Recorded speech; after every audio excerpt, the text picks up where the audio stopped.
Damos inicio a la contramañanera de los lunes con la senadora López Rabadán. Arrancaríamos con la participación de la senadora y posteriormente daremos lectura a las preguntas que amablemente nos han hecho llegar. Senadora, tiene usted la palabra. Buenos días, muchas gracias. Muchas gracias, querido Sergio. Muchas gracias a todas y a todos. Buenos días a quienes nos acompañan de los medios de comunicación y a quienes nos siguen a través de sus redes sociales. Muchas gracias. Nos siguen tanto en México como en el extranjero. Gracias por su tiempo y por su espacio el día de hoy aquí en esta contramañanera. Bienvenidos al Senado de la República, que como ustedes saben es la casa de la oposición. La Organización de las Naciones Unidas para la Agricultura y la Alimentación, la FAO, señala que México es el cuarto productor de huevo en el mundo. Sin embargo, a pesar de nuestro potencial, el sector avícola en nuestro país ha tenido muchas limitantes, como tantas otras industrias. Hoy se encuentra en crisis por la incapacidad del gobierno federal. El precio del huevo en México está en sus máximos históricos. Es decir, nunca antes habíamos visto un precio tan elevado por un kilo de huevo. Por el mal manejo económico del país, el dinero que ganan las familias mexicanas cada día alcanza para llevar menos comida a sus casas. Según los datos de la propia Secretaría de Economía, en el inicio del 5º año del gobierno del expresidente Fox, el kilo de huevo blanco en la central de abastos, aquí en la Ciudad de México, costaba 11 pesos con 83 centavos. Hoy, bajo la administración de López Obrador, por eso ese mismo kilo se pagan 47 pesos, es decir, más del cuádruple, y su proyección a marzo terriblemente nos dice que va a ir en aumento. Si hacemos un ejercicio y nos imaginamos que tenemos 100 pesos en el gobierno del presidente Fox, nos alcanzaba para comprar 8,5 kilos de huevo, pero con Andrés Manuel López Obrador solo alcanza para 2,1 kilos de huevo. Por la escalada de precios del huevo, es esencial que la dieta de los mexicanos, pues lastimosamente, no se garantiza. No hay la posibilidad de que la proteína animal que requieren los mexicanos se pueda comprar y se pueda consumir por las familias en México. Por el mal manejo económico del gobierno federal, los que menos ganan no pueden adquirir ni este producto ni otros productos de la canasta básica. Usamos el huevo como un ejemplo emblemático, pero si a esto se le suma la tasa inflacionaria anual del 8%, el gobierno federal está generando pobreza alimentaria. No olvidemos que en este gobierno ya se ha condenado a 5 millones de personas a la pobreza alimentaria. Es muy doloroso y el gobierno debe asumir su responsabilidad.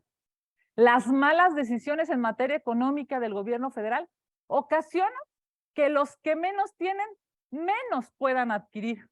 Esto debe cambiar por el bien de las familias mexicanas. Y aquí les hemos traído claramente un ejemplo de cuántos huevos con el mismo dinero se podían comprar en el gobierno de Fox y cuántos huevos se pueden comprar en el gobierno de López Obrador. Con el mismo dinero se podían comprar con Fox 4 huevos, lo que hoy con el gobierno de AMLO solo se puede comprar un huevo. Es claro, pues, que este gobierno de López Obrador es inhumano y está empobreciendo a las familias de México. En otro tema que también habla de la precariedad a la que nos tiene sometidos este gobierno, quiero usar este espacio para referirme otra vez a la violencia en contra de las mujeres, que es una realidad desatendida en este país.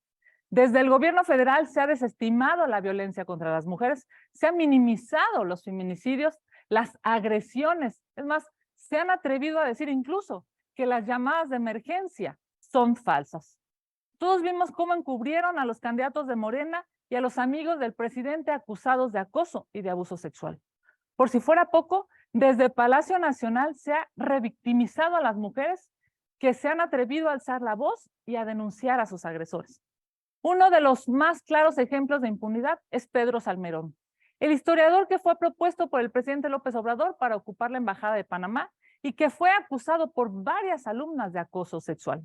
Hoy, ese señor tan impresentable nos ha demandado a 29 personas, incluidas universidades, legisladores, periodistas, comunicadores y analistas políticos, por un supuesto daño moral y nos reclama la cantidad de 12 millones de pesos. Es decir, este señor quiere que sus acusaciones de acoso no solo lo dejen impune, sino lo vuelvan millonario. La verdad es que es un descarado.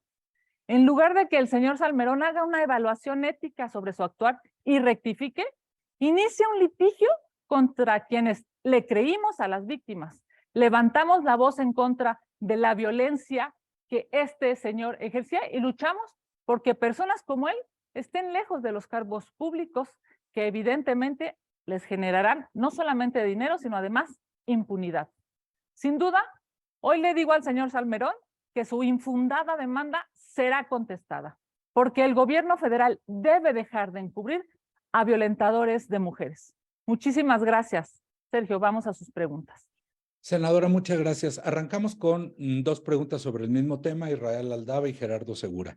Israel Aldave le pregunta, ¿qué opina sobre la condecoración que otorgó Andrés Manuel al presidente de Cuba y el Senado, vigilante de la política exterior? ¿Qué puede hacer o cómo alzará la voz para evitar que prospere el plan del gobierno de encabezar a un grupo de países en contra del bloque a la isla? Y en el mismo tema, Gerardo Segura le pregunta, ¿qué opina de que un dictador sea condecorado por López Obrador? ¿Debería México condenar el régimen opresor cubano? Bueno, primero que nada decir que es una vergüenza que el presidente López Obrador ocupe los nombramientos que la ley le permite, porque esta condecoración, este reconocimiento lo hace el Ejecutivo. Es una vergüenza que ocupe esos nombramientos para condecorar a sus amigos que violan derechos humanos.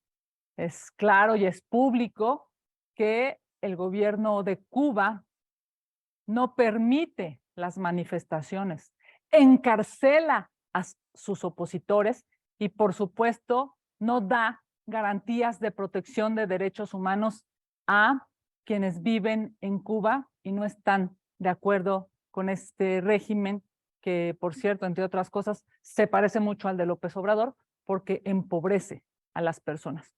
Cuando yo vi la foto de López Obrador y de Díaz-Canel, lo primero que me vino a la mente es, ustedes lo recordarán, esa canción que dice, todos los tiranos se abrazan como hermanos, ¿no? Una canción famosísima y la verdad es que no hay mejor ejemplo de esa canción que esa foto. Son gobiernos que no respetan los derechos humanos de sus pueblos, son gobiernos que empobrecen a sus naciones y son gobiernos obsesionados por seguir manteniendo poder y dinero solamente para sus grandes élites. En fin, es una vergüenza que se hagan este tipo de condecoraciones y peor aún, que ese sea el ejemplo que dé el gobierno mexicano, que claramente no representa la visión de los mexicanos. Muchas gracias, senadora. Rita Cerón le pregunta, en el marco del Día Mundial de la Radio, ¿cómo considera que será la radio en el futuro? Bueno, primero que nada, Rita, decir que felicito y reconozco el trabajo de todas las personas que dedican su vida a la radio, a esas radios nacionales, estatales, a la radio comunitaria que llega a millones de mexicanos. Felicito a las mujeres y a los hombres valientes que incluso arriesgan su vida. Ahí está. Ciro Gómez Leiva siendo uno de los ejemplos más claros a nivel nacional. comunicadores que arriesgan su vida para decir la verdad. Hoy, en este día tan importante, me parece que es necesario exigirle al gobierno federal que haga políticas públicas claras a favor de la seguridad de los periodistas y de todas las personas que trabajan en la radio. Es evidente que cada vez más los mexicanos necesitan estar informados, que cada vez más hay un requerimiento nacional de información, pero sobre todo hay un requerimiento nacional de saber la verdad.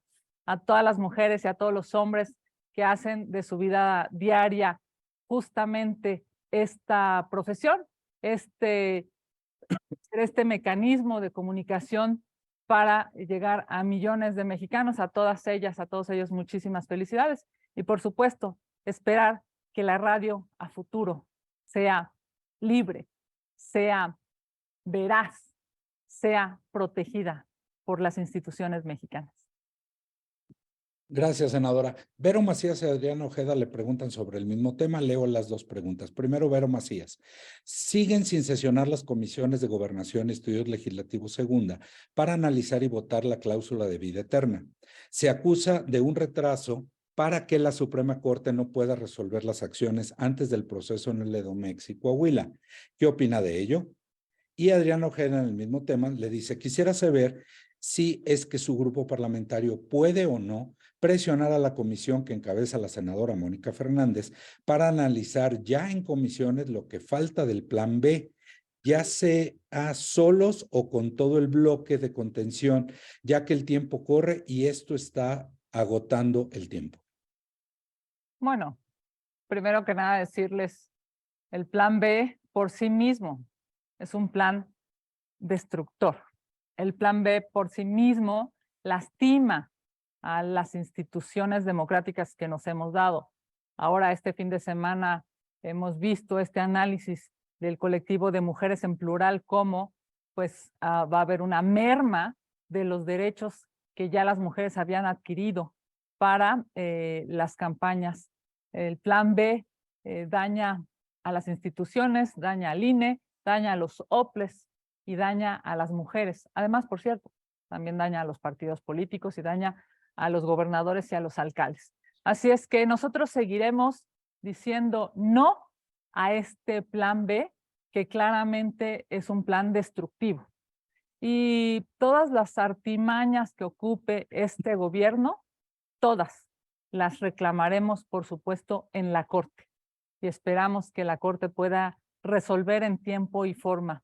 Lo que hoy nos queda claro es que los votos que tiene Morena no los ocupa para beneficiar al pueblo de México, los ocupa para lastimar a nuestra democracia y los ocupa prioritariamente para aspirar, porque no lo van a conseguir, a tener más poder y más dinero. Así es que nosotros seguimos firmes diciendo no al plan B y sí a las instituciones democráticas que nos hemos dado. Muchas gracias, senadora. Magali Juárez le pregunta: ¿cuál es el balance del cierre de pre-campañas en el Estado de México?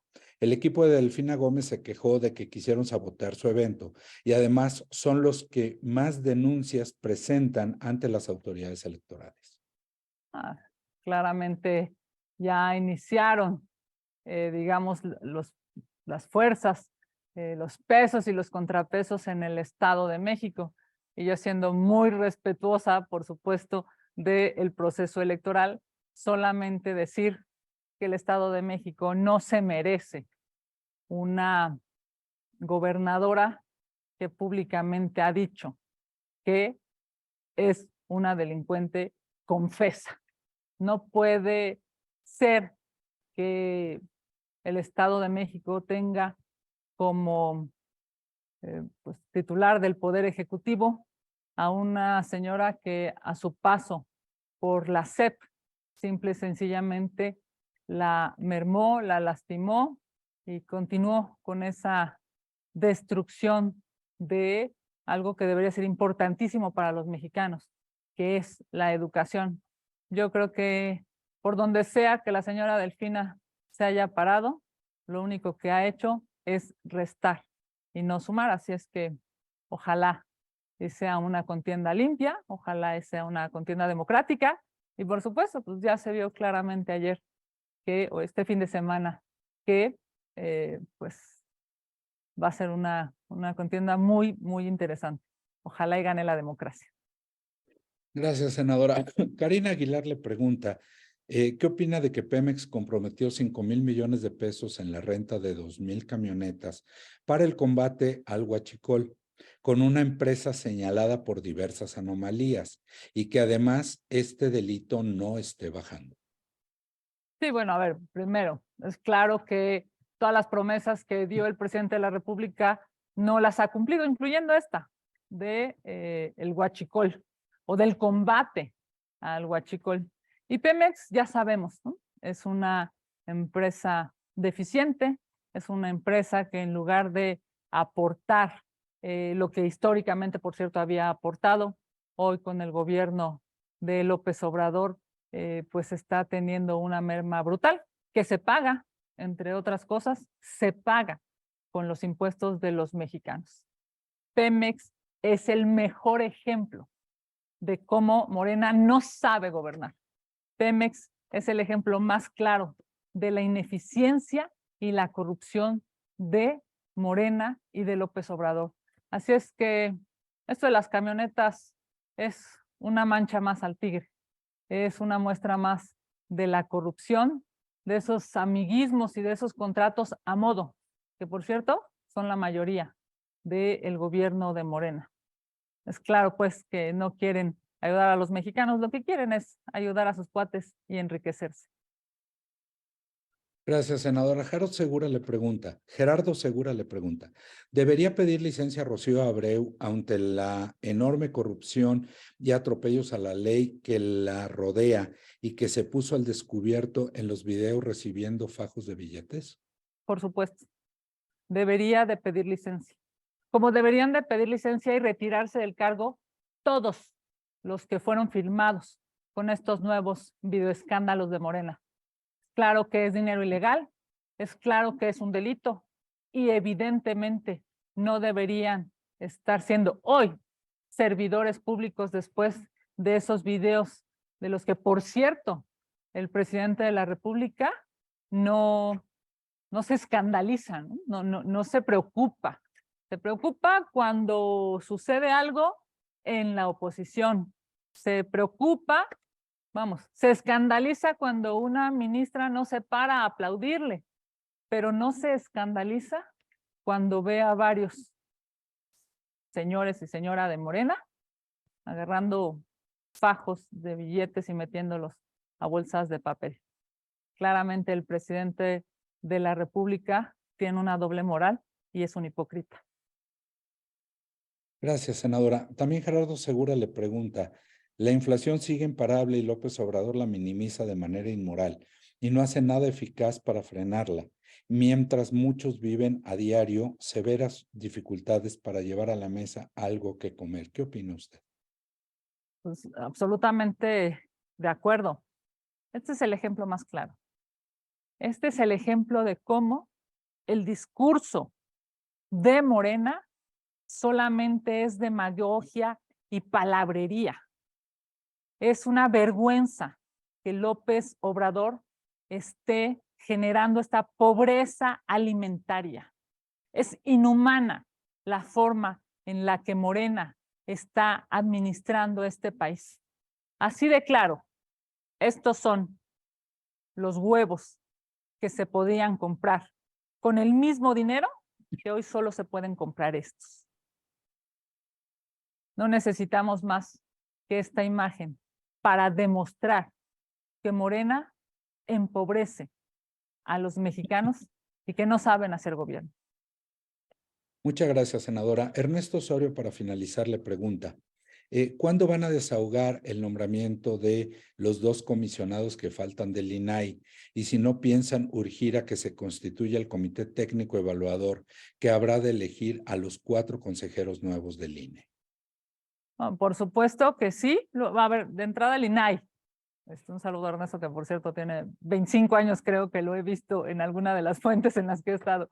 Bienvenido, Ernesto. A ver, decirte, hemos fijado una posición clara desde el Partido Acción Nacional, lo hicimos, el grupo parlamentario, incluida una servidora, porque es necesario que se fortalezca al INAI, porque es necesario que se nombren a las dos personas que se requiere nombrar por parte del Senado de la República, porque ha sido un litigio, digamos, interno en las comisiones y después en el Pleno, y no hay hoy un acuerdo porque claramente quien no quiere que esto se apruebe es el grupo mayoritario. A ver, bueno, miren, para muestra un botón, no necesitan los votos de la oposición para elegir al consejero de la judicatura. No necesitan, porque la ley dice que solamente con la mitad más uno de los votos. Ni con sus propios votos son capaces de elegir a él o la consejera de la judicatura que está pendiente. En Morena no son capaces de sentarse a construir un acuerdo para generar el nombramiento de las dos personas que faltan en el INAI. En Morena no son capaces de sentarse para poder establecer cómo vamos a resolver las decenas de nombramientos que hoy están pendientes. ¿Saben por qué? Porque Morena y López Obrador y los empleados de López Obrador en el legislativo, que son sus levantaderos, lo único que quieren es lastimar a las instituciones de este país. No quieren el beneficio de los mexicanos. Entre menos poder tengan las instituciones, ellos piensan que más poder tiene López Obrador. Y eso es una vergüenza democrática. Así es que nosotros en el PAN seguiremos exigiendo que se aprueben los nombramientos del INAI, de los magistrados y por supuesto de todas las instituciones que hoy están esperando una respuesta de este pleno, de este Senado de la República. Ojalá y Morena entienda la importancia de sus votos y no la necesidad que han tenido siempre, lastimosamente, de solamente quedar bien con los caprichos de López Obrador. Porque si uno de los caprichos de López Obrador es destruir a las instituciones, qué lástima que está ocupando como brazo operador para ello a los legisladores, quienes deberían de deberse a los ciudadanos y no a su patrón. Pero bueno, en Morena no entiende. Senadora, nos llega otra pregunta de Karina Aguilar. Le pregunta, dice, Morena dice que el PAN no se ha puesto de acuerdo con la oposición para los nombramientos, estos nombramientos. ¿Es cierto? Morena dice que, ¿me podrías repetir? Perdóname. Morena dice ¿Sí? que el PAN no se ha puesto de acuerdo con la oposición para los nombramientos, y esto es cierto. Por supuesto que esos son pretextos. Lo que Morena da es pretextos y vergüenza, por cierto. Es claro que nosotros lo hemos dicho públicamente, lo dijimos la semana pasada. Estamos listas, listos, puestos para poder sentarnos y acordar en beneficio de los mexicanos. No lo quieren hacer ellos porque están cumpliendo las instrucciones de su patrón. Les digo, ni el nombramiento para el cual no necesitan nuestros votos, ni ese han podido hacer. ¿Por qué? Porque lo que quieren es claramente lastimar a las instituciones, cosa que qué terrible para este país y para esta generación de legisladores que le están quedando a deber a los mexicanos y a las instituciones. Senadora, perdóname, acaba de llegar otra pregunta. Israel Aldave me pide o le pide si puede abundar sobre la demanda de Salmerón que le hicieron llegar. Claro que sí, Israel. Mira, nos notificaron el jueves de la semana pasada. Por cierto, entraron al Senado de la República, cosa que, bienvenidos todos al Senado, pero sin aviso alguno estaban ya en la oficina notificando una denuncia, la verificamos, ¿no? Ya ustedes saben que es pues común, digamos, este tipo de notificaciones para temas que se vuelven polarizantes. Pero a la hora de revisar la denuncia, pues resulta que el señor Pedro Salmerón está denunciando a 29 personas. Entre esas 29 personas, una servidora. Daño moral es digamos, lo que está reclamando, y reclama 12 millones de pesos. Primero, la verdad es que yo no tengo 12 millones de pesos en mi cuenta. Yo no sé si el señor Salmerón piensa que todas las senadoras y los senadores son como sus amigos, esos que reciben millones de pesos y los meten en bolsas de papel, pero evidentemente yo no tengo 12 millones de pesos en mi cuenta. Segundo, yo no sé por qué fija esos 12 millones. Yo no sé si esos pensaba que los iba a ganar, no sé, a lo mejor como embajador vendiendo pasaportes, o no tengo ni idea cómo fijó esos 12 millones de pesos, pero lo que más me impresiona, además, por cierto, de decirle que está muy mal hecha su demanda, digo con todo respeto a quien le ayudó a hacerla, pero está muy mal hecha. El tema de fondo es cómo se atreve alguien que es acusado de acoso a intentar lucrar, o sea, hacerse millonario. Quiere hacerse millonario cuando en lugar de eso lo que debería hacer es hacer de verdad una reflexión ética de por qué está situado en esa posición. Yo, por supuesto, ya se los comenté, presentaré en tiempo y forma mi contestación, pero me parece que, miren, en el marco del Día Internacional de la Mujer, ustedes saben que el próximo mes conmemoraremos el Día Internacional de la Mujer, lo que se ve de Morena o de morenistas en contra de las mujeres, de veras es muy lamentable. El plan B es para fregarse a las mujeres que aspiran a un cargo público.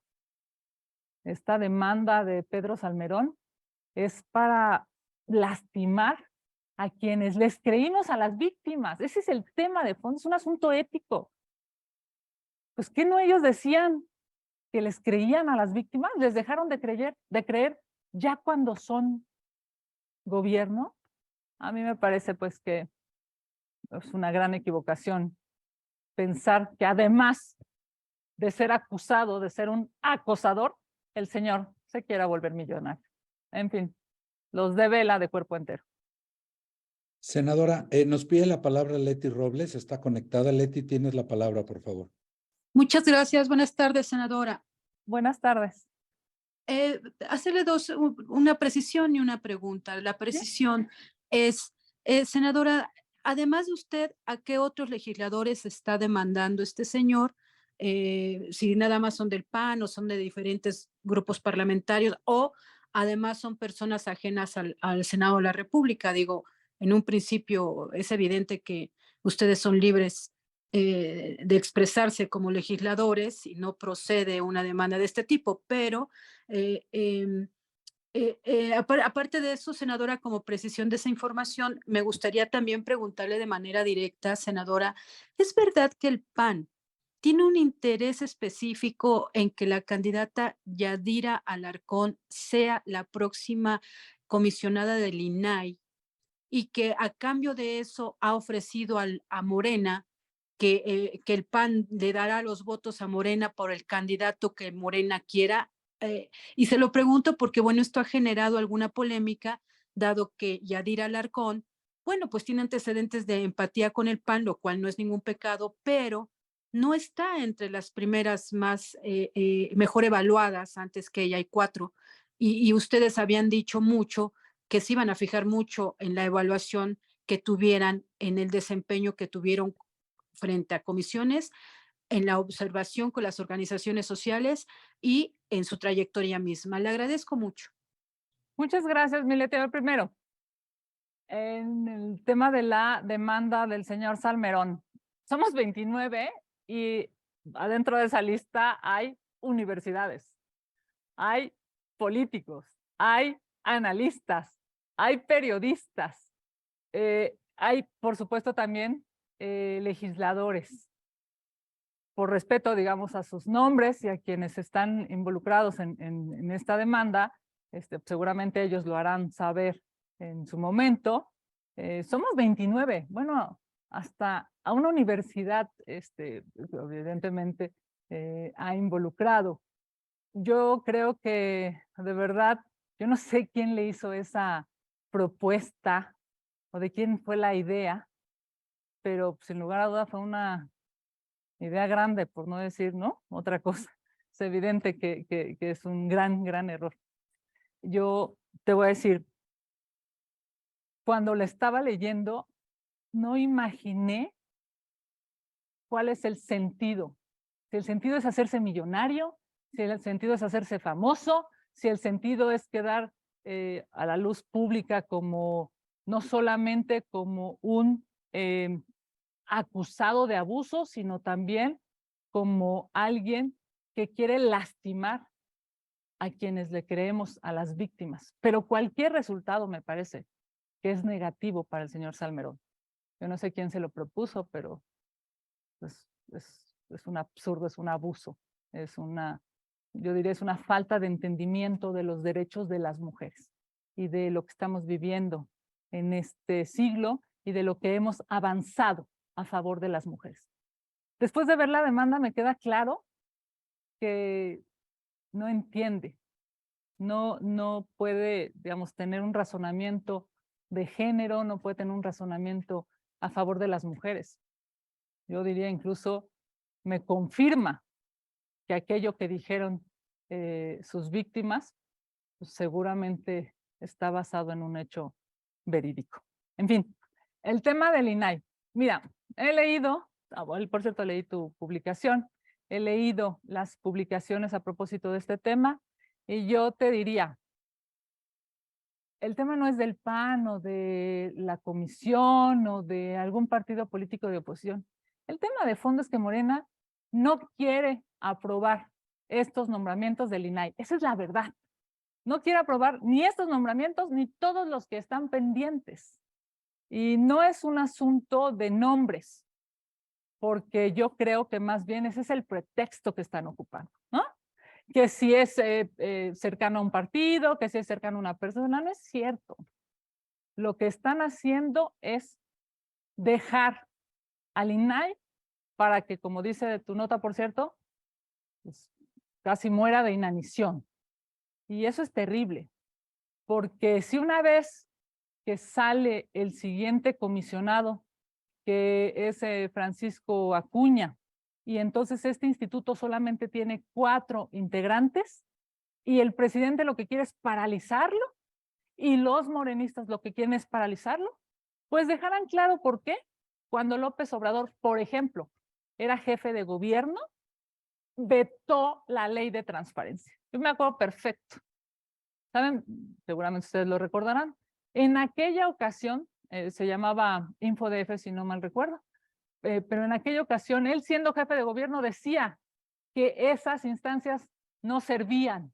Pues claro, a él no le gustan, porque gracias a esas instancias de transparencia sabemos sobre la Casa Gris, sabemos sobre la corrupción de Morena, sabemos sobre la cantidad brutal de contratos que le están dando a sus amigos de manera directa, con adjudicaciones directas.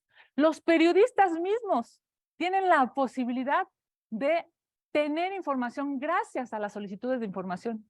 Así es que yo diría, no, esto no es un tema del PAN o de algún otro partido político de oposición. Este es un tema claro por el que Morena, lastimosamente, quiere paralizar al INAI. No tienen límites, porque además saben que como son unos corruptos, pues el INAI cada vez más será un medio para poder conocer esa corrupción que pulula, que brota adentro de Morena, adentro del gobierno federal y por supuesto que involucra a López Obrador y sus secuaces. Senadora, no tenemos más preguntas. Le agradezco a usted, le agradezco a las y los compañeros de La Fuente por acompañarnos.